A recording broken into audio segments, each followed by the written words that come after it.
Gracias por continuar con nosotros. Seguimos con más información, en este caso del ámbito internacional.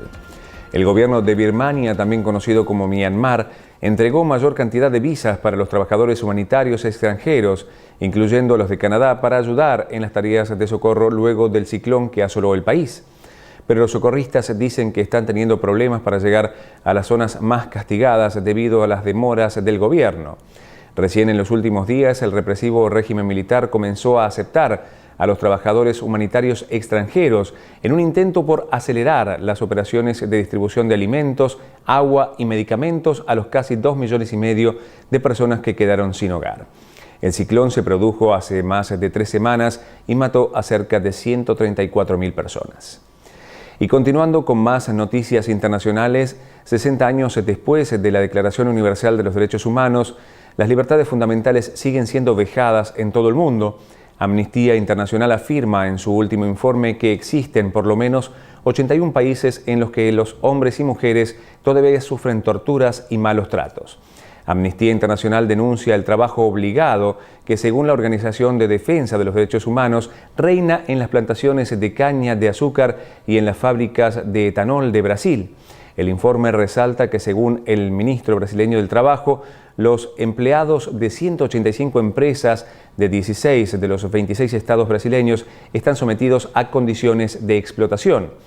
En Colombia, por ejemplo, el conflicto persistente entre los paramilitares apoyados por el ejército, los movimientos de guerrilla y las fuerzas de seguridad dio lugar a graves violaciones de los derechos humanos. En Cuba, las restricciones a la libertad de expresión, de asociación y de movimiento siguen siendo importantes. Al menos 62 prisioneros de opinión siguen encarcelados. Amnistía Internacional critica también a Canadá por no haber repatriado a un ciudadano canadiense encarcelado en Guantánamo. Canadá también es mostrado por haber votado contra la adopción de la Declaración Internacional sobre los Derechos de los Pueblos Indígenas. América Latina, un espacio presentado por el Directorio Comercial. Argentina. Las principales organizaciones agrarias de ese país anunciaron la reanudación de una protesta nacional luego del fracaso del diálogo con el gobierno y el endurecimiento de las posturas de la presidenta Cristina Fernández. Los líderes de las entidades agropecuarias ofrecieron una rueda de prensa minutos después de que el presidente del Partido Justicialista, Néstor Kirchner, emitiera un duro comunicado en el que los calificó como golpistas. El presidente de Confederaciones Rurales, Mario Llambías, denunció que una vez más el gobierno hizo lo posible para no sentarse a dialogar y dilatar así las soluciones a un conflicto que ya duró 78 días y que mantiene un fuerte clima de tensión social y político en todo el país. Colombia. Las lluvias que afectan a Colombia dejan desde el fin de semana 9 muertos, 32 heridos y más de 100.000 personas damnificadas en buena parte del territorio colombiano, admitió el ministro de la Protección Social, Diego Palacio Betancur.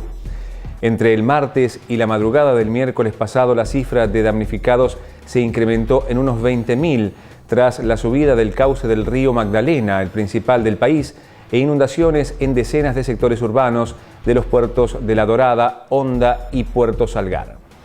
Cuba.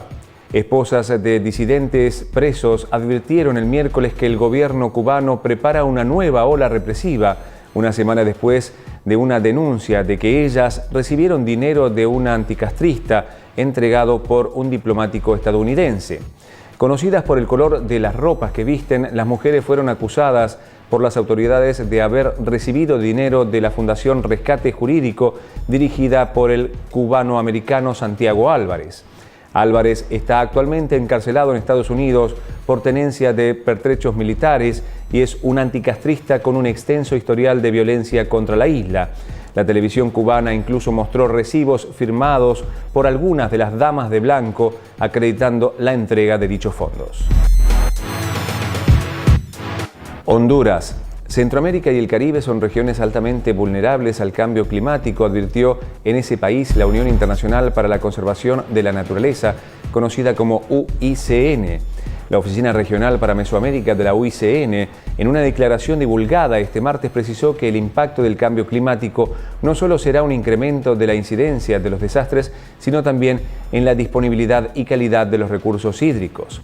La UICN indicó que es necesario que en las naciones de Centroamérica se desarrolle una estrategia coherente en materia energética que diversifique las fuentes de energía y promueva energías limpias y renovables. México, 5 policías federales y un presunto sicario murieron en un enfrentamiento ocurrido la madrugada del miércoles en Culiacán, informaron a EFE fuentes de la Secretaría de Seguridad Pública. Un portavoz de la dependencia indicó que 4 policías federales más resultaron heridos en el choque, del que aún no se ha facilitado un balance definitivo de las víctimas. Las mismas fuentes señalaron que los policías iban a realizar un registro domiciliario cuando fueron recibidos con una granada y disparos. Perú. El expresidente peruano Alberto Fujimori se encuentra tranquilo y probablemente será operado la próxima semana de una lesión que sufre en la boca y que lo obligó a abandonar el penal en el que permanece recluido desde septiembre pasado, informaron sus hijos. Una vez en el centro asistencial, el exgobernante fue sometido a varios exámenes de rutina. La hija de Fujimori aseguró que los familiares del exgobernante están ya tranquilos porque este fue evaluado por los médicos del Instituto de Enfermedades Neoplásicas, el principal hospital oncológico del Perú. América Latina, un espacio presentado por El Directorio Comercial. Y de esta manera llegamos al final de un nuevo resumen de noticias semanal de Nuevo Mundo Televisión. Gracias por acompañarnos. La cita es la semana que viene con un nuevo resumen informativo. Por su atención, muchas gracias y hasta entonces.